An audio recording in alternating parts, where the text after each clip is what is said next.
ನಮಸ್ಕಾರ, ನಾನು ನಿಮ್ಮ ಮನೀಶ್ ಶೆಟ್ಟಿ ಮಾತಾಡ್ತಿದ್ದೀನಿ. ನಾವಿವತ್ತು ಎಲ್ಲಿದ್ದೀವಪ್ಪ ಅಂದ್ರೆ ನಮ್ಮ ಮಾಲೂರು ಕಾರಂಜಿ ಎಕ್ಸ್ಟೆನ್ಷನ್ ನಲ್ಲಿರುವಂತಹ ಬಂಗಾರಪೇಟೆ ಪಾನಿಪುರಿ ಸೆಂಟರ್ ಹತ್ರ ಬಂದಿದ್ದೀವಿ. ಈ ಒಂದು ಪಾನಿಪುರಿ ಸೆಂಟರ್ ಓಪನ್ ಮಾಡಿ 24 ವರ್ಷ ಆಯ್ತು. 24 ವರ್ಷದ ಮುಂಚೆ ಇವರು ಮಸಾಲಾ ಪುರಿ ಪಾನಿಪುರಿನ ಬರೀ 4 ರೂಪಾಯಿಗೆ ಕೊಡ್ತಿದ್ರು. ಹಾಗೆ ಕಾಲ ಕಳೀತಾ ಈಗ ಪ್ರೈಸ್ 40 ರೂಪಾಯಿ ಆಗಿದೆ. 40 ರೂಪಾಯಿ ಅಂದ್ರೆ ನಿಮ್ಗೆ ಸ್ವಲ್ಪ ಎಕ್ಸ್ಪೆನ್ಸಿವ್ ಅಂತಾನೆ ಅನಿಸ್ಬೋದು, ಆದ್ರೆ ಇವ್ರು ಕೊಡೋ ಕ್ವಾಲಿಟಿ ಅಂಡ್ ಟೇಸ್ಟ್ ನೋಡಿದ್ರೆ ನೀವು ಆ ಪ್ರೈಸ್ ವರ್ತ್ ಅಂತಾನೆ ಹೇಳ್ತೀರಾ. ಬರೀ ಇಷ್ಟ ಮಾತ್ರ ಅಲ್ಲ, ಇವ್ರ ಹತ್ರ ಬೇಲ್ಪುರಿ, ಪಾನಿಪುರಿ, ಮಸಾಲಾ ಪುರಿ, ದಹಿ ಪುರಿ ಈ ತರ 22 ಇಂದ 23 ವೆರೈಟಿ ಐಟಮ್ಸ್ ಅನ್ನು ಕೂಡ ಮಾಡ್ಕೊಡ್ತಾರೆ. ಬರೀ ಇಷ್ಟ ಮಾತ್ರ ಅಲ್ಲ ಗೈಸ್, ಇವ್ರ ಹತ್ರ ಕ್ಯಾಟರಿಂಗ್ ಸರ್ವಿಸ್ ಕೂಡ ಇದೆ. ನಿಮ್ಮ ಮನೆಯಲ್ಲಿ ಏನಾದ್ರು ಮದುವೆ ಸಮಾರಂಭ ಆಗಿರ್ಬೋದು, ಏನಾದ್ರು ಫಂಕ್ಷನ್ ಆಗಿರ್ಬೋದು, ಈ ತರ ಫಂಕ್ಷನ್ಸ್ ಗೆ ಅವರು ಪಾನಿಪುರಿ ಆಗಿರ್ಬೋದು, ಕಾಟನ್ ಕ್ಯಾಂಡಿ ಆಗಿರ್ಬೋದು, ಪಾಪ್ಕಾರ್ನ್ ಆಗಿರ್ಬೋದು, ಈ ತರ ಒಂದು ಸ್ಟಾಲ್ ಅನ್ನ ಕೂಡ ಅರೇಂಜ್ ಮಾಡ್ಕೊಡ್ತಾರೆ.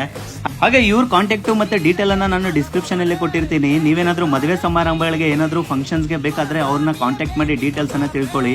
ಇವ್ರ ವಿಳಾಸ ಎಲ್ಲಿ ಬರುತ್ತಪ್ಪ ಅಂದ್ರೆ ನಮ್ಮ ಬಸ್ ಸ್ಟ್ಯಾಂಡ್ ಹಿಂದ್ಗಡೆ ಬರುವಂತಹ ಕಾರಂಜಿ ಎಕ್ಸ್ಟೆನ್ಷನ್ ಅಲ್ಲೇ ಬರುತ್ತೆ ಬಂಗಾರಪೇಟೆ ಪಾನಿಪುರಿ ಅಂತ.